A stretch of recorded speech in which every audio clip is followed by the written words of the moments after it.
Hey guys, welcome back to Thank a Teacher. Today is especially meaningful to me. We're honored to be interviewing my third and fourth grade teacher. She's been teaching for over 30 years. Now she's retired, living her best life. She's a mom, she's a wife, she's an educator. She's one of my favorite teachers, one of the teachers that inspired me to the woman that I am now. Everyone, let's give a clap for Paula Kohler. Yay. Welcome, Paula. Wow. Thank you. Oh my gosh, Tania, that was so sweet. You're going to make me cry. I love you It's so so, great. so much. Oh, I love you too, So, honey buns. so honored to have you on. Thank you. It is an honor to be here. I appreciate it Aw. very much.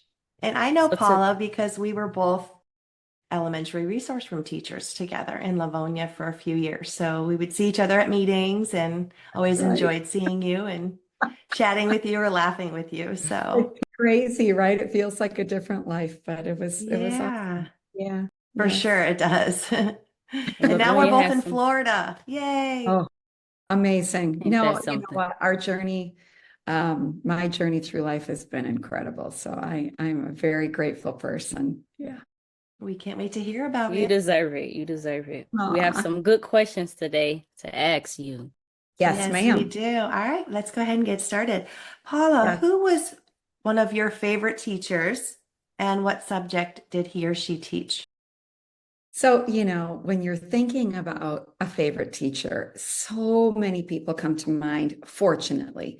True. There just are so many great people out there in our profession, but I narrowed it down to a person that I had in elementary school. And now you got to remember, this is back in the 70s. Wow. Um, and so this is a Catholic school in the Midwest. And so you have, you know, 35 kids in a room sometimes. I mean, it was a different time. Yeah. But the lady that I'm going to talk about, her name is Miss Comperchio. At least that's what her name was back then.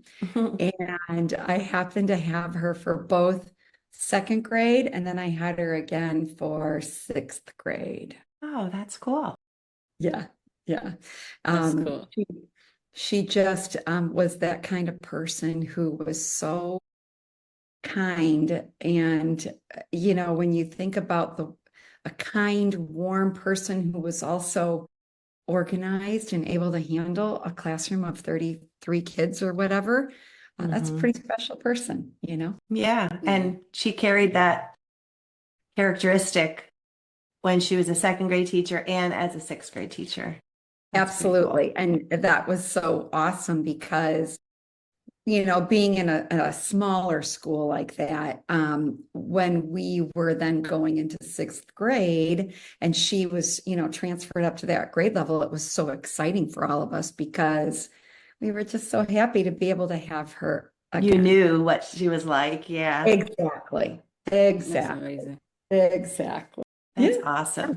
Can you share a specific memory or moment that stands out about your time with Miss Comperchio? Well, again, this was back in the 70s, so I really had to rack my brain, but I'm um, sure. she was short. And so when we had her in second grade, that's no big deal, right? You're all short in second Yeah.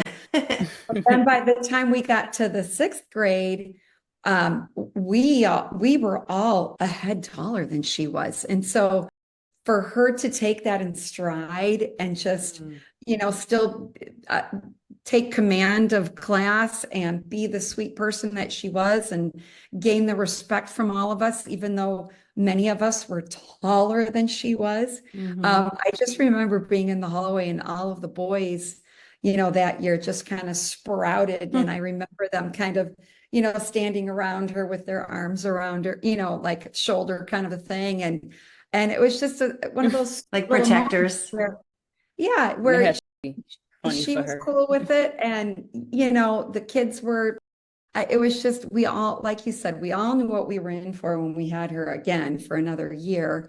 And to, to be able to already have that trust built and, know what her expectations are what they were as a classroom teacher. It was just a really, I don't know, she created a very great safe space for us. I love that. That's A cool. safe That's space. pretty cool. We know how important that is, right, Tania? Oh, Yes, yeah. we love a safe space over here.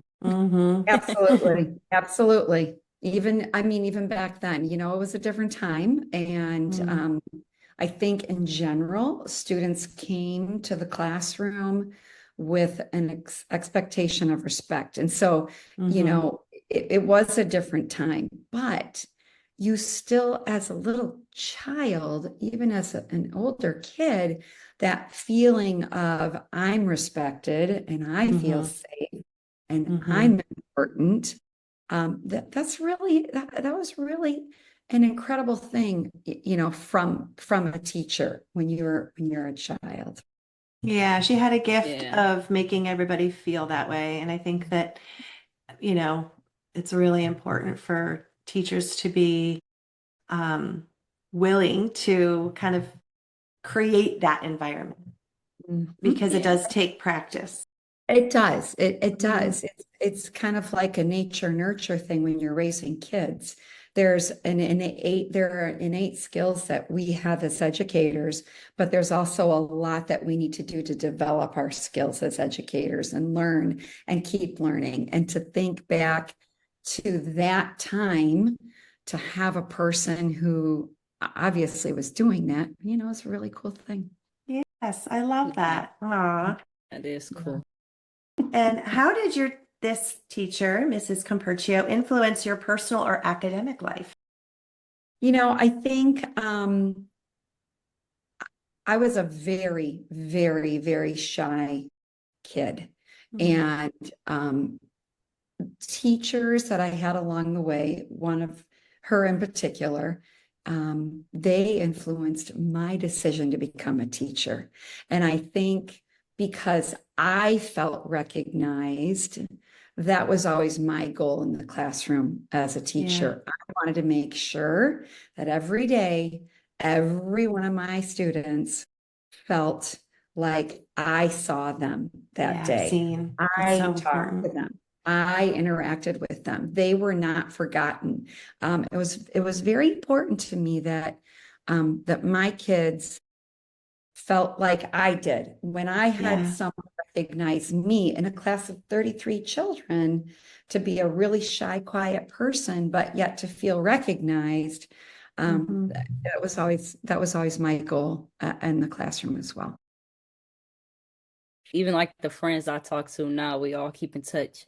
They be like, how great of a teacher you were, and certain things you did for us, fun Fridays, certain stuff we looked towards. Like, we all just had a high respect for you, like as a teacher, just to see you go on in life. Like, and that's one thing I can say. Like, I just truly love, like, you made every kid feel special in their own way. I am so like that makes me so tickled pink Yeah. because I'm telling you that that was really my ultimate number one goal. That's You why know, she you have does it. all Yeah. these, you've got so many responsibilities as a teacher. There's so much to do in a day, and you know the curriculum is a whole other thing to think about.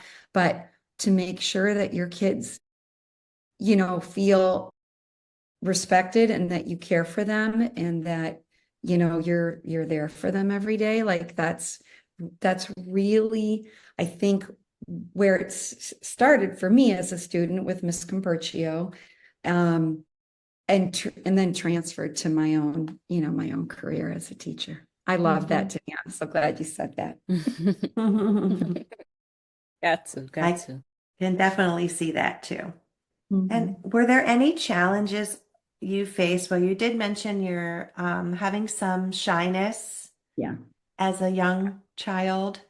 Is there I, anything else that you faced that she helped you overcome? you know, I would say that um, feeling confident, you Mhm. know, with shyness comes a lack of confidence often. Mhm. And so, especially by the end of that sixth grade year, you know, you're getting ready to go to middle school, and those are such um, challenging times in general. Middle school is really interesting Sure. to be at as a student. So preparing kids to leave that. Our elementary went to sixth grade at the time. So I think that to build my confidence along with helping me come out of my shell, just a little bit, I will be forever grateful. And again, that was always then my goal as a teacher to build that in my students. She helped me kind of come out of that shyness, just a little bit, building confidence and, preparing me to be a successful student moving forward. Yeah. Yeah. Oh, that's wonderful. Thank you for sharing that. I was actually a pretty shy child myself when I was younger. My parents were teachers, and, you know, I just wasn't the extrovert in my home. I was goofball at heart, but I was not somebody who put myself out there much. So, surprisingly enough, we're here on a podcast. Yeah. Isn't that Yes. crazy? Putting ourselves out there, but Amen. it's easy Yep. for me to stand up in front of students who are younger than me, and I know a little bit more about life than them. But my own colleagues, it's not easy. Right. Yeah. Right. Because And to think, that my career carried on into, the administrative role. It's, yeah, there's a lot to be said for the teachers that prepared me along the way, for that, from that shy little girl that Yay. yeah. Well, we're so happy that she did. Yes. Yes, she has impacted so much. I remember her dealing, with me having seizures in school, and then it would be, one kid in the back that would be bad, and then one kid that would be in the back that would be bad. And I would be looking around like, well, how is she handling a whole class up here, a girl who has seizures, and then dealing with a kid in the back that's just bad, and then another kid that's just bad. So seeing that was, just like, oh my gosh, she's a super woman, literally. Yeah. So I didn't see no shyness, and you brought out the shyness out of me because I feel like I was like a very shy kid. It's just amazing how teachers can deal with all of the stuff that they go Oh, through in yeah. the They really classroom. are superheroes. Like, people don't understand and realize like how many distractions we have within a minute. It's like Oh, you're being pulled in 500 directions. That's how I feel. And as soon as I get oh, in a quiet car, it's like, oh my gosh, nobody needs me. You it's don't a know what to juggling do. act. You have to become this juggler where you can multitask and you can, kind of have your your spidey senses out, for For everything sure. that's happening You and know what's everything going that you're on. responsible for. It is a Hmm. big job, Hmm. no Definitely doubt, is. no It's not doubt. for the weak anymore, especially. Mm-mm. Yeah, things And then have you were changed. an I can, you go ahead. administrator. So then you were kind of like overseeing teachers. How was that in relation to being Um, in you charge of know, students? I got to a point in my career, and actually, Tania, the reason that I switched from being a special ed teacher to a gen ed teacher is because I wanted that experience as well before I took the leap to become a principal. And Mhm. I felt that, you know, having an influence on children's lives and even their families, like the the principal in a building is so important because they affect their staffs and they affect their families and they take the policies from a district and they're implementing all of the important things. But when it boils down to it, I really had the desire to affect as many kids as possible. And I thought, a principal of a building is able to do that. Mhm. Whether it's, the behavior management aspects of a building or the curricular aspects of a building, the social and emotional aspects of a building. Mhm. There's so much involved in a school and running a really good, effective school. I just wanted that influence to be able to say, you know, I gave it my all, and I loved every minute of it. I loved being a teacher.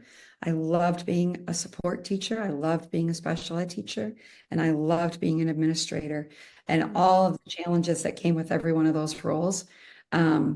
You know, it was a challenging career, but it was so fulfilling. And I just felt like if I wanted to have the influence of more than just a classroom of children in those families, I had to broaden my horizons and, you know, give it my good college try and try it on for size. And it worked out well. I really enjoyed being a principal. I really loved it. So yeah. Well, I can tell you that I've known a lot of teachers that have worked under you, and they have only said amazing things about you as a principal too. So I know you've inspired and affected a lot of teachers as well as students like Tania. So Yeah, how go ahead. long were you a principal for? Because I think I remember you were like stepping in for Mr. Green a little bit I for a minute. did. We will be seeing that. So I think everybody kind of realized like, oh, is she gonna be the principal at this point? Or Yes. No, you're so right. And he was such a great mentor for me. He's such a great guy. I stepped in at Garfield for the last couple years before it closed as an elementary school and transitioned to the Skills Center, and then moved over to Rosedale Elementary. I was a principal for, I want to say, 10 years. So it was the very end of my career. But yeah, it was fantastic. I loved it. Yeah. And that's Rosedale amazing. backed up to Churchill where we were. So It did. Yes, it did. We we were shared all close. our playground and our in the fields back there. It was actually a great relationship because I had football players that would come over and, you know, read to the kids and play in the playground. It was just I a love great that. Yeah. relationship. Yeah, it was fantastic. So That is yeah. amazing. Yeah. Very cool. Oh God. So Yeah, I for have you. some more questions to Tania's ask turn. you. Did this teacher have any unique strategies for engaging or keeping her students, you know, active? I think that even though I didn't know the term at the time because I was a kid, but her behavior management was really top notch. And Tania, you know, from being in my classroom, behavior management is something that you need to have a handle on first, and then you can start teaching. Because if you don't have that control over your kids and the classroom and the goings on in the classroom, you don't get to the teaching part. So her behavior management must have been stellar because to have, you know, 30 second graders and then, you know, sixth graders and have everyone engaged and happy and respectful. I mean, she must have had it going on because behavior management is where it starts, I think, in an effective classroom, and then you grow from there. So yeah. Yeah. Do you think it's harder dealing with kids? Back then, it was no technology, no phones. And then now we have phones, tablets, all these AI, everything's this phones. And I feel like a lot of kids are so attached. I mean, I was one of those kids that was attached to their phones. Is it Oh, yeah. harder? You know what? That's an excellent question. And I could speak for that on that topic for an hour because I have so many strong feelings about it. You know, back in the day when we were kids and there was none of that, we were super active kids, right? We were outside all the time. Winter, spring, summer, fall, it didn't matter. It was a very, we were riding bikes and climbing trees and climbing walls and walking to the store, and you know, like it was so different, and our bodies were helping even in our social emotional and formation of even our thought processes. So I really feel that the introduction of too much technology, not all technology, but takes away from that that physical development that's so important in small kids to their brain development. So yeah, I can go on and on about that. You know, there's also the fact that it's harder maybe to keep kids' attention because you're not a screen, you're a person. There are just all kinds of layers to that question that I think are worth exploring. For Yeah, for sure. sure. For sure. Mhm. Feel like that. I feel like that finally tapped into me after I had my son. Because I was Mhm. like, I don't ever have time to sit down and be on my phone. So a lot of my Right? friends like, Tania, I don't even hear from you no more. I'm like, I don't have time to be on my phone. I know. Yeah, it's Yeah. true. And hopefully for your little boy, you're thinking about, thoughtful ways of introducing all that to him because Yeah. it is important for sure. I have to keep him active. I have to keep him. Absolutely. He goes to parks. He plays. Good. I try to keep him away from that, especially with him having epilepsy, to not be too Yeah, much on the screen. that's Yeah, right. good. Very good. That's I right. feel like that has changed for me a little bit. I'm not so always social media wise all the Yeah, Hmm. time. I I love have it. my moments. Makes We all sense. You're do. living the real life, which is off your phone Yeah. and outside Yeah, and yeah, experiencing the world. yeah, Yeah, for sure. absolutely. What Mhm. life lessons do you think that, you taught from your wonderful teacher that you still carry with you today? I think patience. I think patience, the old saying, patience is a virtue. I think patience kind of can bleed into every part of your life. And you're understanding this more than ever now, Tania, as a mom. But as a wife and a mother and an educator and a daughter and a sister and a friend, patience is such an important personal quality. And I think that I have a lot of patience. And I know that from, teachers like Ms. Comperchio who showed grace and patience to her students. It's one of the most important qualities to have. And I think that that's something that I took away from her. Yeah. If you could say one thing to your teacher now, what would it be? I would say to her, thank you so much for paying attention to a shy child and helping me feel important. I think it was easy for me to get lost in the shuffle because I was a good kid. And when there were Mhm. other kids that needed more attention, it was very easy to be able to ignore someone like that, but she didn't. And so I would thank her for taking the time to make sure that I knew she knew that I was there and that I was important to her. That's Wow. amazing. That's Yeah. amazing. Do you think Yes. she thought maybe you'll make a good teacher one day? Who knows? I would Yeah. love to sit and talk with her, I and let her know, hey, wish we could find her. exactly. It's just, yeah. No, I would love to sit down and chat and have a cup of coffee. Well, that's the power of sharing. Can I Yes. ask what school you were attending? Yes, I went to Queen of the Miraculous Medal in Jackson, Michigan. It was a great school. And Okay. Wow. back in the day, parents made huge sacrifices to make that happen. And yeah, I was very blessed that way. That's Awesome. amazing. Thank you. In Jackson, Michigan. Yep. Is there anything else you would like to share about this experience or, with the audience about? You know what? I would say that as an educator myself, so beyond my own career as a student, my career as an educator, I was able to work with so many wonderful people and their influence on me, other teachers Hmm. in so many ways. It's incredible. Even as an administrator, when I had the privilege of going into classrooms and observing teachers and maybe helping them with a student or whatever, or we would have meetings and talk about curriculum and what is our plan. I mean, you're surrounded by people who are so dedicated, Hmm. so intelligent, so like genuine and just these wonderful humans. So it wasn't just my own teachers that influenced me and my life, but also the people that I worked with over time and all the different um, stages in life that I was in as a young mother and a young teacher, to, getting to be a more veteran teacher, to becoming an administrator and working at that level with people at that level.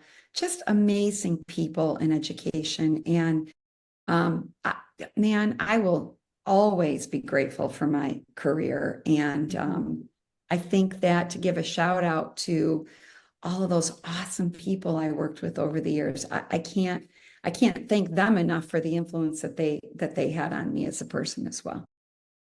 Paula, I couldn't agree with That you makes more, sense. and that is exactly why I created this podcast, because working with so many teachers that I'm like, do people realize how much these people care about their children? Yeah. And it's beyond, it blows my mind, because like you, I've always been able to push into other classrooms and see the kindness everywhere, every day. And you're like, wow, people need to know about this. It So gives me goosebumps. I It like gives have me tears in my eyes right now. I know. It gives me goosebumps because, yeah, it is a privilege to be an Mhm. educator. I know how challenging it is. Yeah. And even looking back, like I say, to the 70s when I was a kid, and I had to think about all the teachers that I had, and think about, okay, because there were teachers in high school that I could have chosen. For sure. So many great people. Mhm. Um, it's a great profession. And anyone who comes up to me today and says, I'm going to be a teacher. My niece is a teacher, as an Mhm. example. I'm like, you go, because it is a rewarding career, and you Mhm. have to be in it to win it. And yeah, you keep learning, You you do. keep You have to be in trucking it mentally along. too. Oh my gosh, it is an amazing career that I never look back on twice. Mhm. I'm always very grateful for what I did. And That's now you get a lot of amazing. time to reflect on that. Yeah. That is amazing.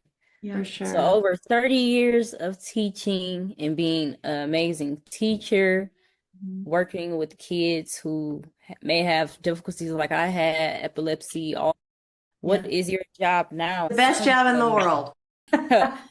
So I mean, yes, doing it for that long. I have been retired now for 2 years, and people ask me, do you miss it? And I say, you know what? No, because first of all, I was so pleasantly satiated and full Mhm. of my career. I was so happy to leave when I did, because I was so satisfied. Yeah. And what my husband and I did the first year after we retired was incredible. We sold everything and we moved onto our boat, and we did an enormous trip called the Great Loop, and started in Michigan and made our way all through Canada and the East Coast down to Florida and to the Bahamas. And we have our own It's YouTube amazing. channel that I'll put Yeah, a tell plug us about the for. YouTube channel. Yep, it's called Adventures of Knowing Not. Okay. Knowing, KNOT, because it's, you don't know what the future brings. You know not what comes next in life. And living a year on the Knowing Not, oh my gosh, it was so amazing. And so we That's we such a cute decided that name. we were going to put out a video each week, and we did. And it's more of kind of like a travel channel, but it was an amazing adventure learning about this country, learning about each other. We had so much fun Wow. together. Um, oh gosh, the snorkeling, the traveling through different historical towns, and the Wow. figuring out how to go grocery shopping. Like, it was amazing. But you were at mostly ports, right? And just Yes. docking the boat along the coast. Yes, it was Wow. incredible. Did you So have a we favorite took, place? oh gosh, that's a very loaded question. It was all incredible, going through the Chesapeake Bay, going through New York City, going through, Wow. the That's marshlands amazing. of North Carolina. It was crazy incredible. The Bahamas were probably our favorite because of the crystal clear water and the Oh, snorkeling yeah. with stingray, shark, manta ray. I mean, it was Can't wait to watch it your was YouTube truly a channel. fantasy life. Yeah. And yeah, learning how to be a videographer and do the editing was so much fun. Cool. So yeah, the adventures of knowing not. That's that's Very kind cool. of I'm going to check that out for sure. Thank that's you. kind of that's kind of funny because that's how me and my Garfield friends would keep in Yeah. touch with knowing about you. We be like, oh, Miss Kohler, she got money now. She's on a boat. Yeah. On a boat. She's on Yeah. a boat living her best life. And we will all just share and be like, oh my gosh, she still looks the same. Like she still looks Bring it on, like she's baby. That's full of life. Like Yep. she's amazing. no, it's such a blessing, and our three daughters are all, independently on their own doing great. And so we were able to do it for many reasons, beyond just the sheer planning and the financial planning and the logistical planning of doing Sure. that. We work together to make it happen. And I mean, really, at the 6 month mark, our message to everyone was, dudes, if you got an idea, all you got to do is plan, be smart and plan, and it will happen. Look what look how we're living. It's incredible. Take a risk. Yeah. So yeah, and now we are living our best life in Florida.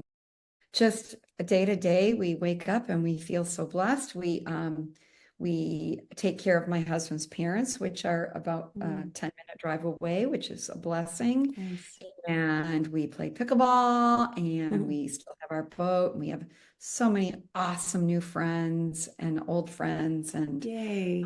it's an active, wonderful lifestyle, that it's a new chapter, and You highly who knows? recommend it. Not what comes For next. those I'm telling you.